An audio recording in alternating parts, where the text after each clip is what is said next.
Don't you have a love-hate relationship with holiday weekends? Because on one hand, you get to go away, you get to relax, you get that Monday morning, 9 o'clock wake-up call. You don't have to worry about anything. And then Tuesday rolls around and it feels like a Monday. Your entire schedule has gone topsy-turvy overnight, which is why doing a Mailbag Monday on a Tuesday feels far-fetched. But we do things differently here on this channel. What's going on, everybody? It's Cole Thompson here. Hopefully you had a safe, wonderful, happy Memorial Day weekend. Well, we got college football to talk about because it's leading up to week one. We're inches away. We got SEC meetings going on in Destin, Florida. Soon we're going to have actual media days going on. So let's get into the Mailbag Monday on a Tuesday, which is only probably going to happen once every blue moon. But real quickly, if you're new to the channel, welcome on in. Make sure that you like the video, hit the ring notification. That way you don't miss a single episode. And of course, hit subscribe because we're talking college football every single day. Make sure that you're following me on all the social media platforms at Mr. Cole Thompson. I'm everywhere and I'm going to be everywhere.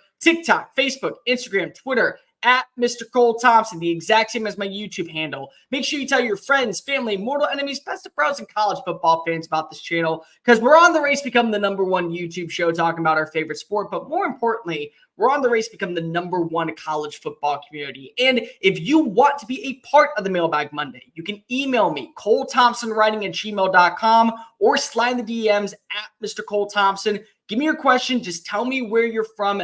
That way you get to be a part of the action every single week. So as usual, Mailbag Monday, 6 questions that I really, really like. I got 9 this week, so don't worry. The 3 that I didn't get to, they're going to be in a one-off video later on. I'm telling you guys, you send me the comments, I'm going to do video content on it. And so I want to make sure that everybody gets involved. So let's get this thing going. This one comes from Roger in Evanston, Illinois. Cole, are you buying stock that Notre Dame will be a playoff team in 2024? What's the worst that they can be to still make the postseason, and could they make a run once actually in the dance?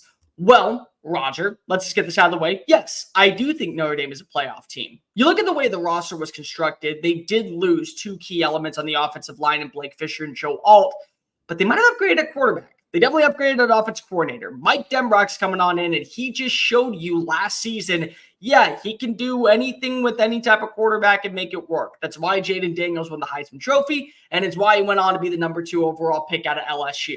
Riley Leonard has similar traits that emulate a lot of Jaden Daniels. The thing that people want to go ahead and gripe on all the time is that his accuracy is a little off point. He doesn't have great arm strength. He doesn't have the velocity to sling it around the yard. But the guy's got legs. Part of the reason why they were able to beat Clemson at Durham, North Carolina, the Blue Devils of all teams, was because of Riley Leonard's legs, keeping drives alive, momentum on 3rd down, being able to pick up the first, move the sticks, and not lose that inertia, which is a big thing that I think is going to play a factor in South Bend this year for Mike Denbrock's offense. But the other thing, they got some wide receivers. And I'm not saying that that's a bad thing when you talk about Duke. Duke is a very good program, and they were in the right direction underneath Mike Elko, who also now is going to College Station, so it's a huge dividend, but not the point here. They have the weapons in South Bend to be really successful. You talk about a guy such as Jaden Harrison coming on over from Marshall, 14.2 yards per play last year. You talk about adding in a guy like Bo Collins from Clemson, 6'3", has the size of what you're looking for. Chris Mitchell from FIU, over 1,100 yards for the Panthers. They got weapons. Yeah, they also lost a tight end in Holden Stales, but the tight end room was very, very deep. It was very, very dark. It was very gruntful. And they know how to build offensive lines. Again, this defense also isn't really losing much. And the pieces that they are losing are very manageable to replace. But the 2 main guys that are coming back, Xavier Watts and Benjamin Morrison, I think are going to be bountiful for this secondary that's going to make sure that they stay afloat.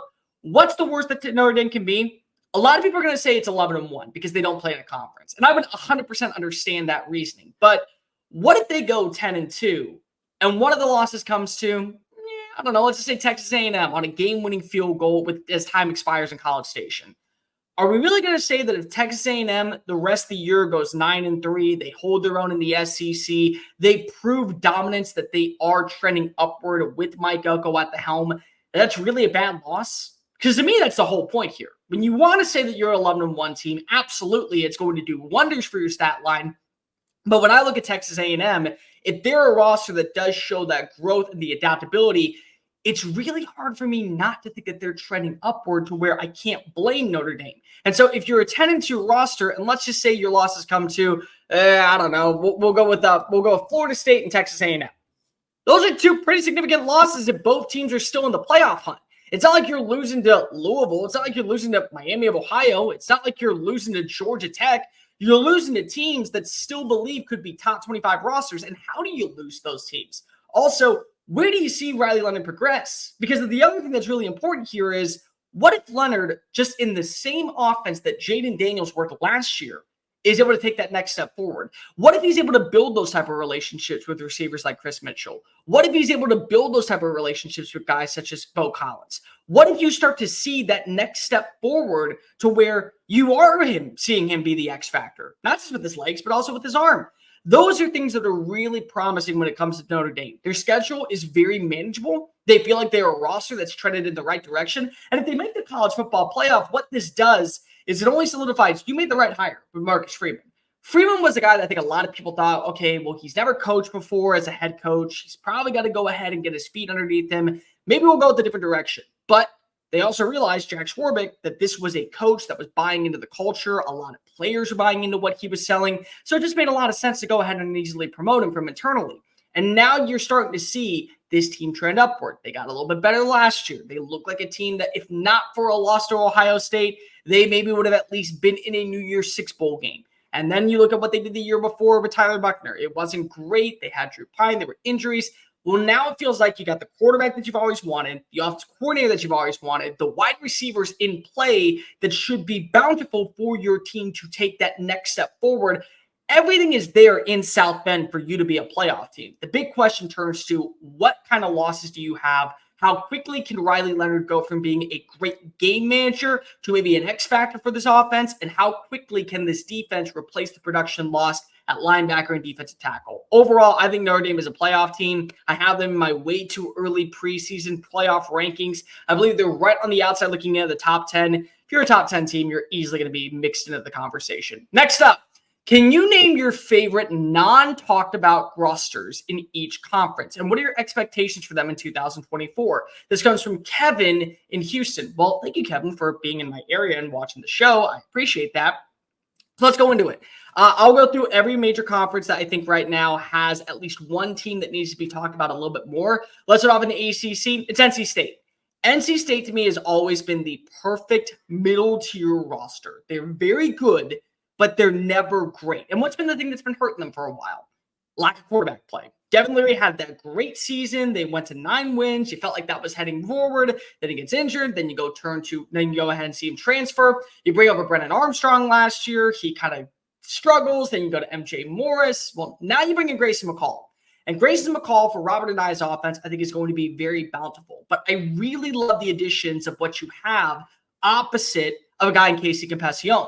I love the addition of Justin Jolly. I love the addition of Rogers. I think that both of them coming from schools where one was basically a wide receiver factory at Ohio State, and the other one, Justin Jolly, coming on over from UConn, where last season he was leading the offense. He was a guy that took over in games late down the stretch, had the #1 reception and third down catches in the AAC. There's a reason for bountiful success, and they also have a great rushing attack, and they always have a great defense. Their schedule's manageable.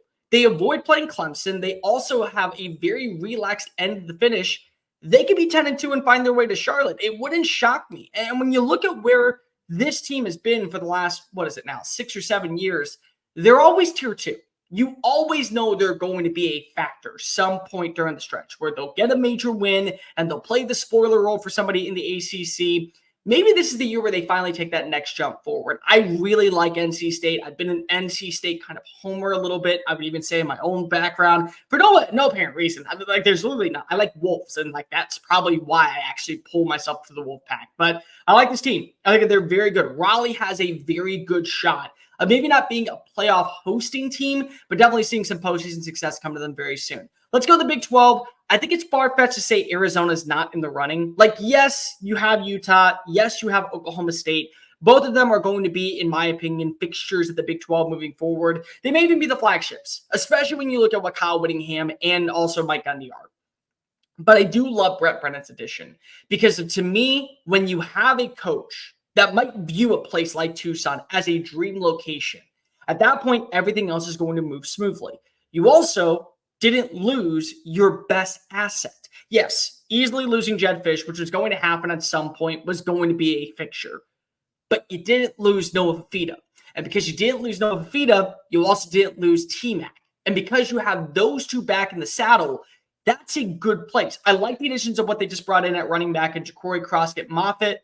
Ja'Cory Croskett-Merritt. I also like the addition of Kendrick Uskrenko coming on over from Ole Miss. I do think that they need to find another number one receiver or another number two receiver.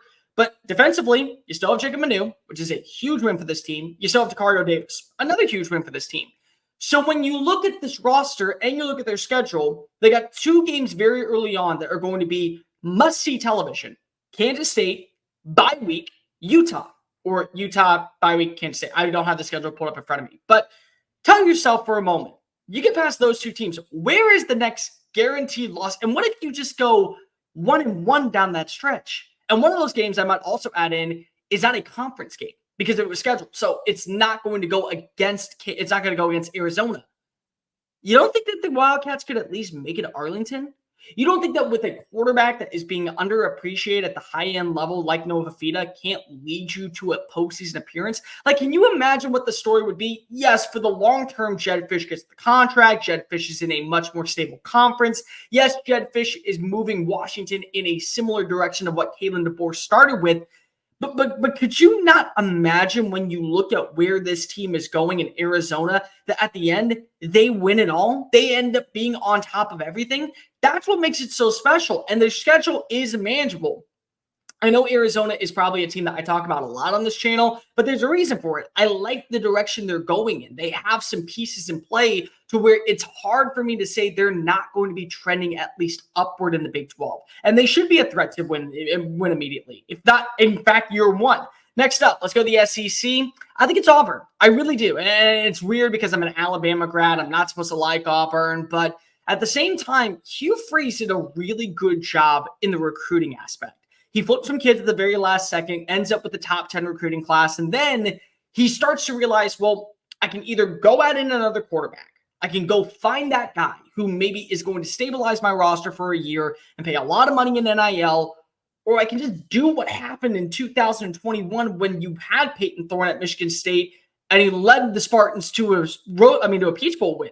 I'm just going to build around him, and that's what he did. Brings in Perry Thompson, the 5-star wide receiver. Brings in Cam Coleman, probably the first wide receiver since Y2K that's going to go over 1,000 yards on the Plains. They also add in Keandre Lambert-Smith. They still have Rivaldo Fairweather, which is a really good tight end. But at the same time, let's be real. You don't want your tight end, unless you're Brock Bowers, to be your leading receiver. You got to up your numbers with that, especially on the perimeter. I like the offensive line. They added in some pieces. They added some good defensive pieces as well. Jaron Thompson from Texas is a 3-year starter who already knows what it's like to play in high-profile, high-stake games. So I think that's going to be a really nice fit in the back end of the secondary. You also have Isaiah Rakes coming on over from USC via Texas A&M. So there's a guy that already knows what the SEC experience is all about.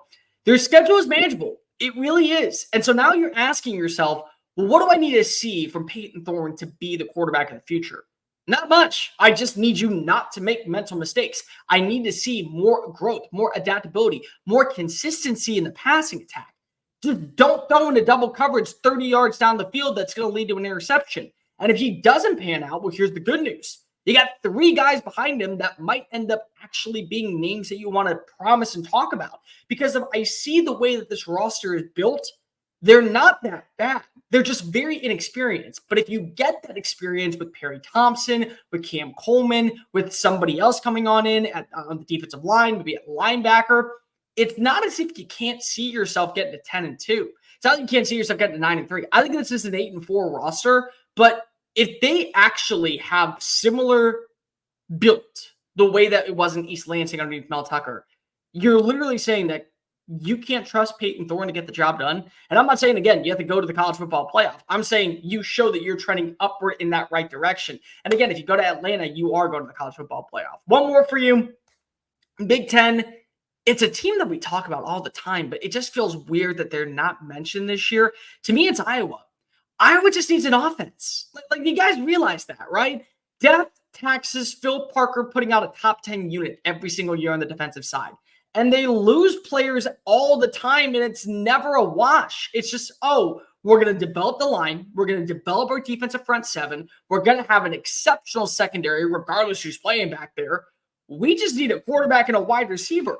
Well, who is that guy? Is it going to be Cade McNamara this year? Do you feel like the additions that recently you brought in are going to trend upward? Do you feel like that somebody can take over? But Iowa as a whole, I mean, you look at where they are defensively, they're always going to be in the top half. Their schedule bodes well, at least when it comes to what they have on the radar. Wisconsin, UCLA, Maryland, Nebraska, Northwestern to close out the year. They're all winnable games. The only game that you feel like if you have some bit of offensive consistency, you might lose is Ohio State. Iowa State you can win. Illinois State you can win. Troy you can win. They just lost John Summerall to Tulane. This is a team that absolutely can hold their own in the Big Ten. But they just need an offense. They need somebody to lead the charge at quarterback. Whoever it is, if you get any identity on that side of the football through the passing attack, you got something, because the offensive line is always going to be great. Yeah, you lose Caden Proctor to the transfer portal. Guy probably had the best spring break of anybody out there because, yeah, he did end up just watching Caitlin Clark set records just to go back to Tuscaloosa later. But again, this is a very good, promising team defensively. Offensively, it all comes down to quarterback. But if they have a quarterback, I mean, are you really going to say that this defense can't get the job done and put you in a 12-team playoff? No, absolutely not. Next up, I know you said you were going to talk about your top 10 wide receivers going into 2024. Yes, I am. I'm going to do that video very soon, actually. But can you talk about some of your favorite freshmen to monitor going into this year? And who could be ones that find their way into All-American status? Tom in Auburn. Tom, I hate to be the bearer of bad news. I'm not sure you're going to see that many wide receivers make it to the All-American status. First team, at least. And there's a reason for that. Number one, you just look at the guys who are there. I mean, seriously. Luther Burden, T-Mac comes back. Evan Stewart's going to be, I think, a human highlight reel working with Dylan Gabriel. You have Tez Johnson. You have Trey Harris. You have Emeka Ibuka. It's hard to say that one of them is going to take over, but it's not impossible. You got to start with Jeremiah Smith. He's going on into wide receiver U. And yes, I do believe that everyone has a case. Clemson at one point, LSU at one point, Alabama had a case at one point for wide receiver U. But it's Ohio State right now. They're being developed like it's literally a factory line to the NFL. One wide receiver, two wide receivers, even the fifth string wide receivers find their way to a roster. And so Jeremiah Smith, the number one overall recruit of 2023, comes on in. He's already balled out. He was an early enrollee. So he's working with Brian Hartline, and he's orchestrating this offense led by Chip Kelly. There's a need for a wide receiver too. And I do think that between him and Carnell Tate, one of them is going to take over that role. So the other one's going to be wide receiver 3, opposite of Emeka Ibuka. But what if, again, Will Howard or maybe it's Julian Sang or whoever ends up getting the starting job long-term just says, no, I'm going to go with Jeremiah Smith because if he's the big-size wide receiver, he's an elite route runner, he's great after the catch, he has an incredible radius throughout all of college football, he may end up being just what Amari Cooper was back in 2012. For those of you that don't know, Amari Cooper, when he went to Alabama, he immediately flourished the second that he arrived with A.J. McCarron. Veteran coach, veteran quarterback, young wide receiver that just found his stride. And immediately they were the national champion favorites. They lost one game. They beat Notre Dame, and they absolutely dog smoked them down in Miami. That might be what you have with Jeremiah Smith. Again, this is a team that feels like they have to go for it all this year because of what's returning. I would be very shocked if Jeremiah Smith is not leading the charge when it comes to that. And that's why it was the number one wide receiver. Ryan Williams at Alabama, they lose everybody. You know, Jermaine Burton's gone. You also lose Isaiah Bond at Texas. I do think that Jeremy Bernard is going to be a really good player. I really do like what he brings to the table. I think that he is a fluid route runner, and he's going to make a name for himself in the SEC. But Ryan Williams is a 5-star plus wide receiver according to On3. What that plus means is that there are elite players, and then there's dudes like this guy. And that's what I think is going to be a really big standout for him. He's fitting into this Kalen DeBoer offense that last year saw 2 wide receivers go for over 1,000 yards, and Jalen McMillan nearly got to 1,000 as well. So you're talking about a team that knows how to throw the football. You have that vertical speed downfield. What do we know about Jalen Milroe? He's got great vertical adaptability. He is not afraid to sling it like Uncle Rico from Napoleon Dynamite. He's got the inertia to be able to uncork it 40 yards for a bomb. And as long as Ryan Williams is in the right place at the right time, it's hard to imagine he won't be a factor. Now, he won't be the only wide receiver in Tuscaloosa, but I do think that he will be a pretty prominent one. TJ Moore for Clemson's another one that I think you have to be paying attention to. They need somebody to step up. There's 2 wide receivers that were both 4 stars coming out of this draft. TJ Moore was one. You also had, if I'm not mistaken, Bryant Westco as the other. One was a 5-star, one was a 4-star by 24/7 Sports. I think TJ Moore is probably the more prominent one. He's 6'1". He's got that good speed. You need somebody to step up for Cade Klubnik. That's just the bottom line. And you look at what Clemson could be, they still have high hopes that they're going to be in the playoff. They still think that they could be a roster that's filled with the upside and potential. And if you get these two to really play against each other, where you get a guy like Wesco, 6'2", you get a guy like Moore, 6'3", my bad, 6'3", number 4 wide receiver in the country, you might be able to see that counteraction with it. And the big thing is for me, when you see these two play together, how quickly can they gel throughout fall camp? Because of the second that these two arrive on campus, you probably aren't trying to redshirt them. You're probably trying to get them out on the field because they may already be the best wide receivers that are already on campus, which leads us to the next point, Cam Coleman. I kind of mentioned him earlier in here. Cam Coleman walked on in January to Auburn, and everyone already knew, crap, that guy's already elite. Because he was. He was the best wide receiver in the country, not named Jeremiah Smith. He's a great route runner. He's good size, exceptional fluidity in space. He makes people look stupid when they're trying to tackle him. And this is a kid that's still growing into his body, number one. And he also is still learning how to, I think, run routes at a high-end level. So there is so much room for growth. And he already is the best wide receiver on campus. A name that's not getting mentioned enough, though, that I want to bring up is his teammate, Perry Thompson. 6'4", coming out of Foley, Alabama, 5th number overall player in the state, number 8 wide receiver, which just shows you how good the wide receivers are in this class. He's got the size, 210 pounds. He can just truck people. Like, I remember watching some highlights of him not too long ago, and I was just saying, who is this number 1? Oh, Una, because if there's one way to stop him, you got to meet him head on. And if you miss, it is a collision course to a one-way shot to go into the bench. That's what you got with Perry Thompson. And so these two could end up being a reason why Auburn is trending in the right direction. 2 more for you really fast. I love the addition of Micah Hudson going to Texas Tech. This is a 5-star caliber wide receiver out of Temple, Texas, 6 foot, 190 pounds. Brandon Morton is going to need at number 1 go-to target. And Joey McGuire knows talent in the state. Like, if you talk to anybody throughout all of college football and they go, hey, who understands high school recruits better than anybody here? Oh, it's Joey McGuire. And now he's using that NIL collective in Lubbock to start building a roster. They recently renovated the stadium at AT&T Jones. They also still have, I think, a very good overall sense of where this team is. They're not trying to overexpand their horizons, but this is a guy that you want holding on hope for the very long term. Good size, good fluidity. I think that he brings a lot of upside in terms of what you're going to bring to this offense in terms of the passing attack. And I really do think that when you look at what the overall style that they want to run, it's going to be a little bit more spread, in my opinion. Zach Kitley is a really, really good coordinator. And I think that having another year working with Brandon Morton, where he is the full-time starter, there's no more questions of, do we turn to Tyler Shuck? Is Tyler Shuck going to be healthy for the full year? No, we got our guy.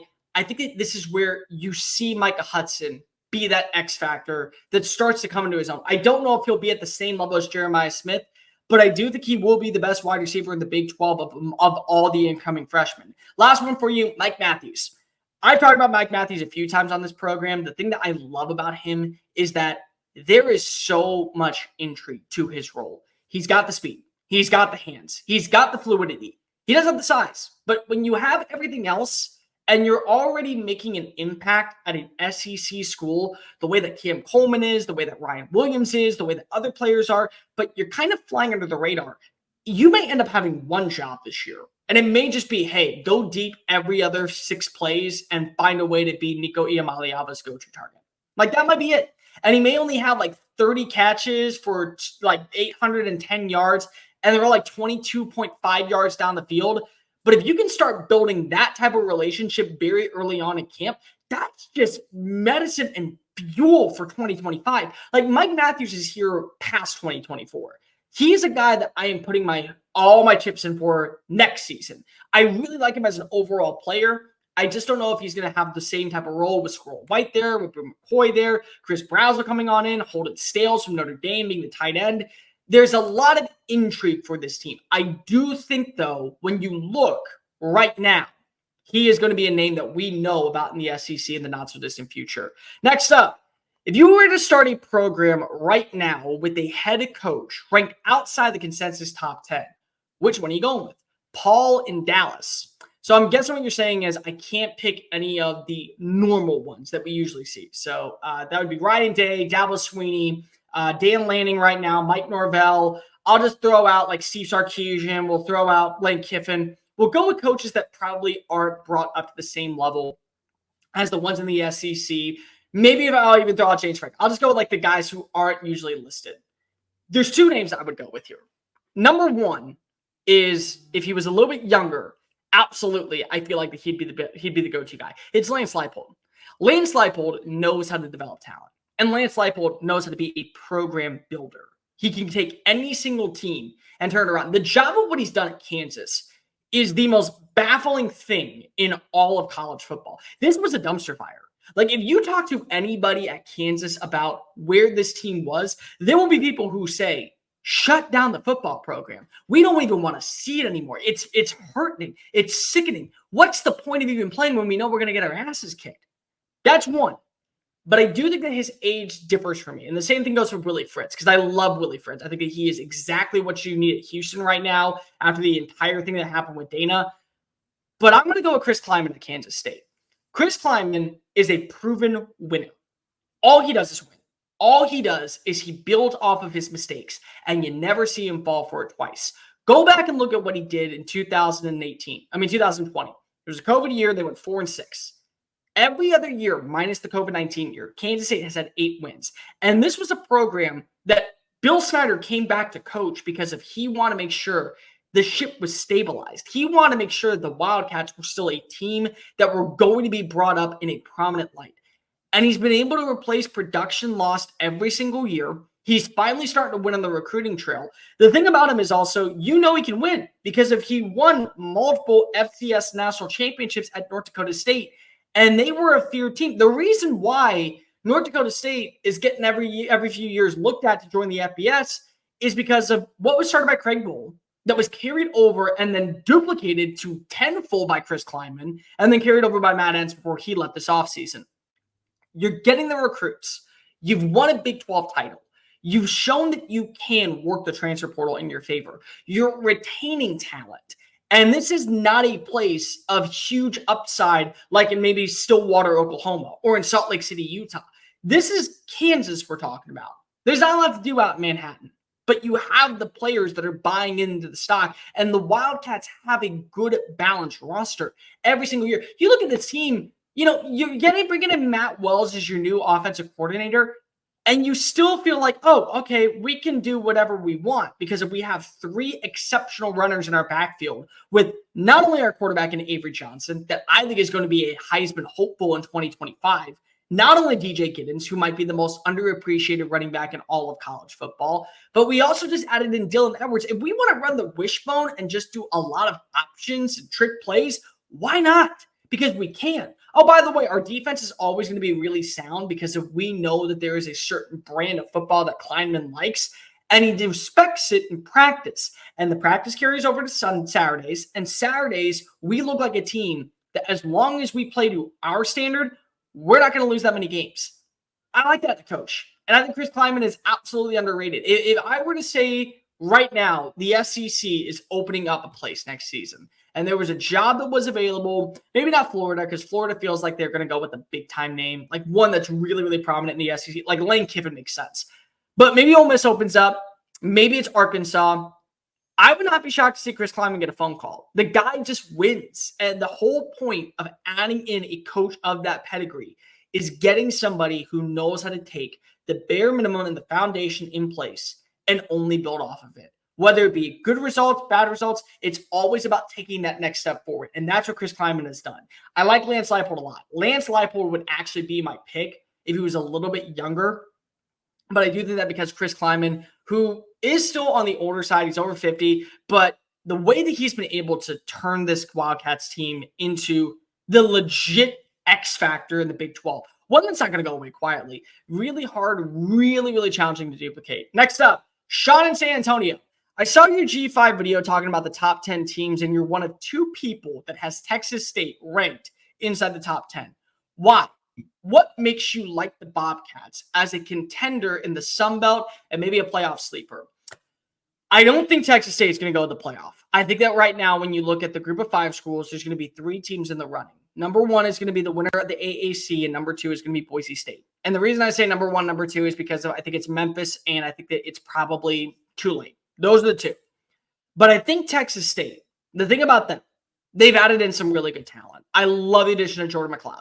It's so baffling when this happens in college football, where you lose a talent, you lose a name, you lose somebody that you think is going to be a huge difference maker. You know, like a TJ Finley that goes to Western Kentucky, and then you upgrade. You get a guy that last season won the Sun Belt Player of the Year in this conference. He also had multiple records set at James Madison, where he threw for a couple 300-yard games, where he rushed for a couple 100-yard games. He finished with 40-plus touchdowns last year.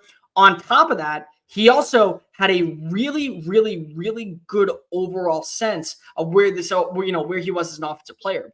They added in some players as well this offseason. David Connor comes on over from Colorado. They also added in Jalen Griffin from Tulane. They added in Jaden Williams from Boston College. Blake Smith, the tight end from Oklahoma, comes on in. So there's some good overall talent here. They did lose Ashton Hawkins, which does stink. But again, manageable schedule. And you also have a really good coach. You look at the games, where is the guaranteed loss? Lamar's not. UTSA's not. Arizona State, call me crazy. Kenny Dillingham, I think, is going to be a really good coach in the long run. It's not a loss. It's not a guarantee. You're not potentially losing to Sam Houston. You're traveling on the road to face off against a Troy roster that right now is going through a little bit of a rebuild because of John Summerall left in the middle of the night and took everybody with them. Louisiana is in a really good spot. But again, so is Texas State. Louisiana Monroe, one of the worst teams in college football and has been for a while. South Alabama's going through a rebuild. Southern Miss is going through a rebuild. Georgia State just hired Del McGee because Sean Elliott left right before the start of spring football. Where's the loss? Where is the guaranteed loss for you if you are Texas State? You arguably have the best quarterback in the conference. On top of that, you avoid playing Appalachian State, which is huge for you when it comes to making sure that you're hosting a playoff game. A conference championship game. And you got G.J. Kinney. G.J. Kinney, a year from now, might end up being the most sought-after Power 4 coach for any school not in the SEC. That might be the case. He may be looked at by every school in the Big 12. He may be looked at by every school in the Big 10. He may be looked at by schools in the ACC. There's a reason to believe it because the guy knows football. The guy has great offensive identity. The guy understands concepts. And the thing is, this is not going to be a roster that I think is going to be a quick turnaround. So do I think Texas State is going to be a playoff team? No, not at all. Do I think that they can be a Sun Belt winner? Yeah. Do I think that if they were undefeated, 13-0, they'd be in the playoff? Yeah, they would, 100%. No one's doubting that. I think that they will lose a game. I don't know where, though. And that's kind of the beauty of a school like Texas State. They have a good enough roster returning. They also have the pieces that were brought in this offseason to where you feel like there's an uptick in production. And they also feel like that they don't have a schedule that won't end up with them losing multiple games. A game? Yeah, sure, probably. Multiple games? Where? Like where exactly do you feel like they're going to fall off the cliff? I just don't see it right now. Last one for us. Mark in Lansing, Michigan. Which non-conference game feels like a setup for the college football rematch later on? I feel like it's Texas and Michigan in week 2. So, sorry about that. That is definitely not the one that we're supposed to click on. So, for me, when I look at these matchups, Clemson versus Georgia week 1 feels like one that maybe is a playoff game. I think NC State, Tennessee is a sleeper game that maybe ends up being a playoff matchup, especially if Tennessee's offense picks up the pace or if you see the similarities between what I think with NC State. I think that Wisconsin, Alabama, Wisconsin, I think is going to be in the playoff in 2025. I really do. I love Luke Fickell as a coach. I think that Phil Longo is going to get this offense humming. I think that maybe you'll see one of these games with the Florida schools get there. And I do think the non-conference matchups matter. But I do actually agree with Mark here. I think it's Texas and Michigan. Texas has the pieces to immediately walk into the SEC, show up to the big boy table and go, hey, we're so glad that you welcomed us on it. Texas A&M, Missouri, Ole Miss, whoever else is here, get the hell out. You're going back to the kids' table. We're taking our spot. And everyone's going to look at them and go, well, what do you mean you're taking our spot? What do you mean you're coming on in and just going to be that roster? Oh, I'm that good. I have that type of talent. Oh, and also our recruiting classes are better than yours. We are meant to be here. We're not recruiting at the same level as other Big 12 schools. We're recruiting like an SEC school. But Michigan, everyone wants to go ahead and sleep on this roster. Everybody in America does not want to respect where Michigan is right now because they lost their head coach, because they lost their defensive coordinator, because they have to replace their quarterback, because they lost their star running back, because they lost several offensive linemen, because they lost a linebacker, because they lost one of their best defensive players. And they keep losing, but they didn't lose their aura. They didn't lose their mantra. They didn't lose the persona that hails in Ann Arbor. And so when you look at what returns, Sharon Moore is going from being the offensive coordinator to now the head coach. So now they're just moving other people up. They replaced Jesse Minter with Wink Martindale, which just feels so weird if you're an NFL fan knowing who Wink is. But it's like, you're now saying, hey, Mason Graham, we're going to bull rush you as much as humanly possible. Go attack the quarterback and make him pay. That's what you're looking at. Will Johnson still is, in my opinion, the best cornerback in college football going into this year. They have the best tight end in college football in Colson Loveland. They have one of the best running backs in college football in Donovan Edwards, which, again, didn't get the respect he deserved last year because of Blake Corum came back for one final run. And now all you're asking is, who is going to be the quarterback that makes us feel better about our situation? Is it going to be Alex Orji? Is it going to be Warren? Is it going to be somebody else on this team that we haven't talked about enough? Who is it going to be that makes that necessary jump forward to where, yes, we are a roster of potential. We have the ability to be a team that is going to still be in the hunt. Their schedule still is manageable. So saying they're going to miss the playoff, even at 9-3, is baffling. They're going to be a playoff team if they get to 9-3. You're talking about a roster that would have to completely unravel this year. And they didn't lose the aura around the team. They're still the same mantra. When they go to practice, the only difference is that instead of Jim Harbaugh making the calls, it's Sharon Moore, who was already doing that partially last year. So I don't think that when we talk about Michigan, we have to put them on this pedigree that they're going to just collapse. They're going to be right in the hunt. Absolutely, they're going to be in the hunt. And you know what the crazy part is? Let's just say let's just say Texas loses in the SEC championship game. Maybe it's Alabama, maybe it's Georgia, maybe it's Ole Miss. Well, the only difference between what could happen is this could be a matchup for the first round, but instead of it being played in Ann Arbor, it's going to be a preview of what you're going to see 2 years from now when they meet up in Texas, in Austin. That's the difference between this. Like, honestly, there's not much more you have to say. So I look at these two teams. It's very challenging for me to say that you're not going to potentially see a complete and total revamp of Michigan, because if I think it's basically the same roster minus the pieces that did leave for the NFL. And then on top of that, both these teams can still go to the playoff. And both these teams probably are not going to win the division. And if they don't win their conference, well, then they got to play in the first round. Who's to say that we don't get a matchup of 6 versus 11, and the 6 seed is Texas and the 11 seed is Michigan because they're 9-3?